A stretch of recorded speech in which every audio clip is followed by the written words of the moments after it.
Hi class! Today we'll focus on finding the inverse of a function. I'll walk through the steps to determine the inverse using examples to illustrate the process. By the end of this video, you'll be able to find the inverse of any given functions. Let's get started. I want to give emphasis to the inverse functions. The term inverse functions does not refer to a new type of function. Rather, inverse functions describes any pair of functions that are inverses. Tapos magtatanong tayo, ano nga ba yung inverse? In our term, kumbaga, it's kabaliktaran. Like, ang kabaliktaran ng plus 3 ay minus 3. Those are inverses. Ang kabaliktaran ng multiplication ay division. The opposite operation of multiplication is division. Ganon. It's containing terms of which an increase in one results is a decrease in another. Yun yung mga examples ng ating mga inverse sa mathematics rather. Much as I would like to show more about inverse functions, but this video focuses on finding the inverse of the function only. Okay? Just like this example. Find the inverse of f of x equals 3x minus 1. Take note, binasa ko siya as 3x minus 1. Merong minus. So, ina-expect natin, ang inverse natin dyan, or ang sagot, ay may plus. Okay? Tapos, itong 3x, this is actually 3 times x. And because it is times, dapat ang sagot ay makikita natin, merong divide. May division, may operation. Okay? So, let's solve. From the original function, f of x equals 3x minus 1, set y equal to f of x. That's the first thing. So, from f of x, iset nyo muna siya as y. So, the new equation now becomes y equals 3x minus 1. Na-set na natin. Okay? Next, may switching na magaganap. So, switch x and y. Kumbaga, you need to interchange x to y to x, ganon. So, from y, x na po siya ngayon. And then, yung x, naging y na. So, that becomes x equals 3y minus 1. Okay? And then, solve for y in terms of x using your algebraic methods na natutunan po ninyo nung kayo ay junior high pa lang, even now. Ayan. So, this is x equals 3y minus 1. Para mawala tong minus 1, kailangan nating mag plus 1. Ayan. Plus 1. Para maging 0. At since nag plus 1 tayo sa right, magpa plus 1 din tayo sa left. Because this is equation eh. Kumbaga kung ano yung ginawa mo sa right side, gagawin mo din sa left side. So now, ang naging equation, ang naging expression na dito sa left side ay x plus 1. Ayan. Or 1 plus x. Parehas lang. Equals. Dito naman sa right side, dahil na 0 na natin itong negative 1 and positive 1, ang naiwan na lang dito sa right side ay 3y. Next, kailangang ma-isolate ang y. Or y na lang dapat talaga matira sa right. Paano matanggal ang 3? Para matanggal natin yung 3, this is 3 times y, right? We need to divide both sides by positive 3, tulad ng ginawa ko dito. Ayan. So, that becomes x plus 1 all over 3 equals 3y over 3. And by this time, makakancel na po natin ang 3. Ang naiwan na po sa ating right side ng equation na y. Samantalang dito sa left side, of course, nananatiling x plus y all over 3. Or, pwede din naman natin siyang sulat as y equals x plus 1 all over 3. And for the last step, replace y with f. Ganito. Hindi po to exponent tayong negative 1 dyan. Ayan. So, f, or the inverse of the function is equal to x plus 1 all over 3. Ganun po natin siya basahin. The inverse of the function equals x plus 1 all over 3. That's the answer.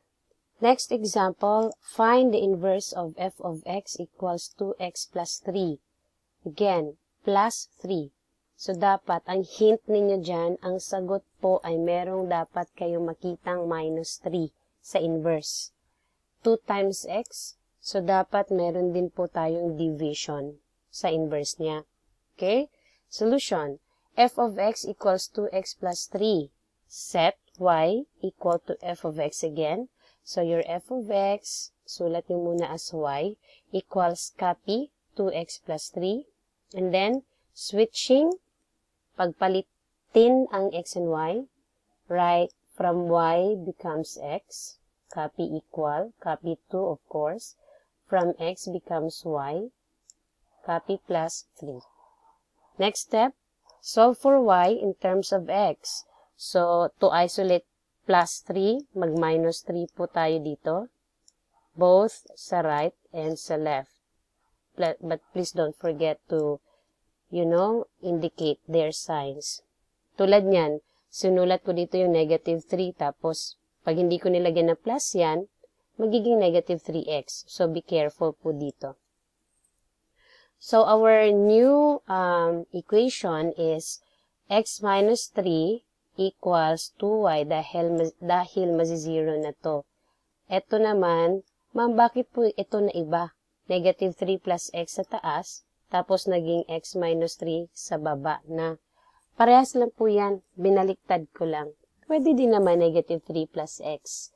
Pero pina-follow lang natin kung ano yung tamang pagsulat ba. Base sa algebra. Okay? So, our new equation now is x minus 3 equals 2y. And again, para ma-isolate po itong y, we need to divide both by positive 2. Lagi kong sinasabi nga sa estudyante, kung ano yung katabi ng variable, yun yung gagamitin ninyong pang-divide. Kasi kumbaga sa atin, ng mga kahit papaano, nakakaintindi na kahit papaano sa math, sa iba, abstract pa rin talaga sa kanila yan. So, dapat humanap tayo ng term na kung saan madali talagang maintindihan ng mga bata, yung maaabot talaga natin yung mga kumbaga pag-iisip nila. Okay? So, 2y. Ito, ginamit kong 2 ng pang-divide para makancel siya. But, hindi po yan pag nag-cancel tayo 0 ha. It's actually 2 divided by 2, 1. Hindi lang natin sinusulat na. Dapat dito 1 1y. Yung iba, nakasulat pa talaga 1y. Hindi ko pa rin naman pinagbabawalan yun. It's okay. Walang mawawala. Okay? So, ang natira po dito sa left side ay x minus 3 all over 2 equals y.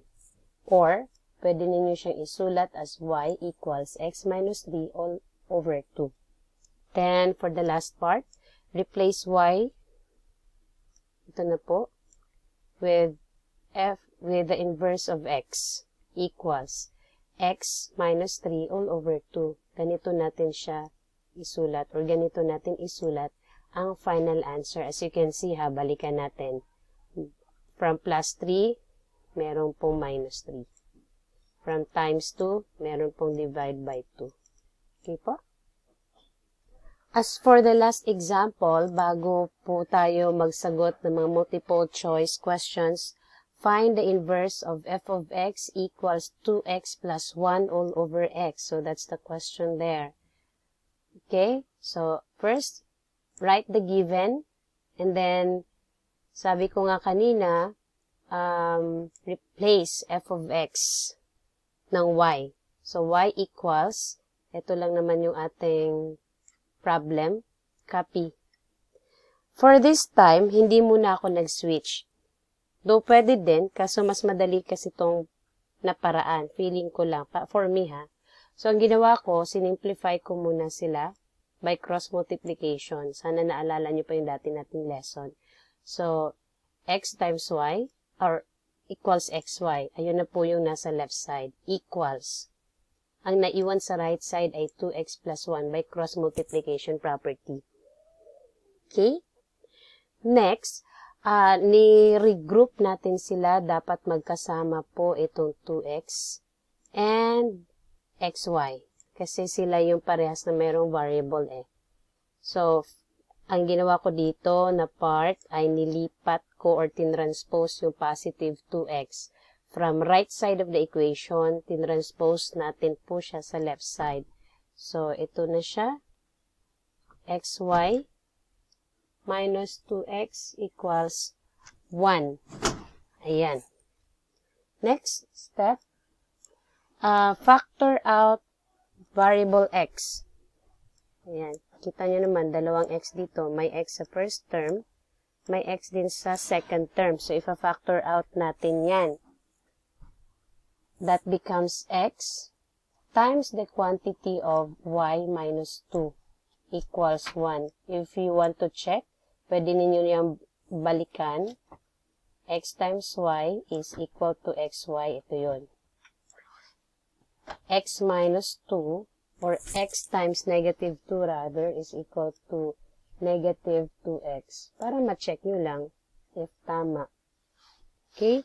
From this point, saka lang ako nag-switch. Mas madali eh. So, from x, susulat ko na or sinwitch ko na siya as y. Then, from y, sinulat ko na siya as x. So, my new equation now is y times the quantity of x minus 2 equals 1. From this, because our goal is to isolate y, tandaan, we are solving for y in terms of x. Okay? So, dapat matanggal or makancel yung binomial x minus 2. So, ang ginawa natin dyan ay nag-divide both magkabilang side ng x minus 2 para makancel ito. And take note, ang naiwan na po sa left side because na-cancel na yung x minus 2 ay y na lang. Equals, sa right side, ang naiwan naman ay 1 over x minus 2. And for the last part, palitan nyo lang.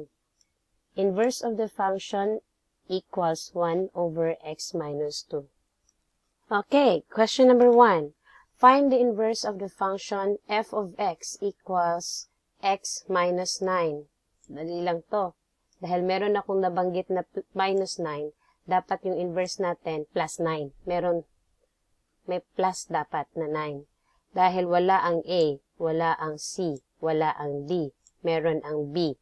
So therefore, kahit hindi kayo mag-solve, ito ang sagot. Next question, if f of x equals x minus 5 all over 4, what is the value of the inverse of the function when x is 1? Sinulat ko na po dito ang ating solution dahil kulang na po ang ating time. So, first thing, get the inverse of the function. As for the record, the inverse of the function is 4x plus 5. All you have to do is to substitute the value of x, which is equal to 1, to the inverse of the function. So, that becomes 4 times 1 equals 1, plus 5 equals 9. So, therefore, the inverse of the function when x is 1 is positive 9. Okay, next, which of the following is the inverse of f of x equals 3x minus 4 all over 2?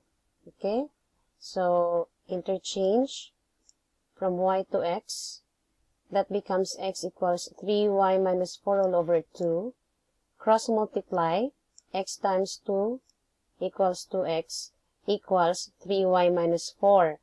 Next, transpose minus 4 or negative 4 to the left side of the equation. That becomes 2x plus 4 na equals 3y na lang.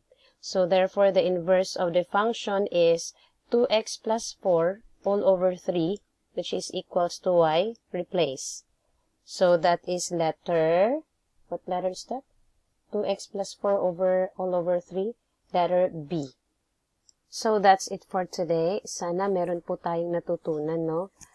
Please follow me sa aking Facebook page, Kilawang Mias, and please also subscribe in my YouTube channel, Instructor A. Thank you.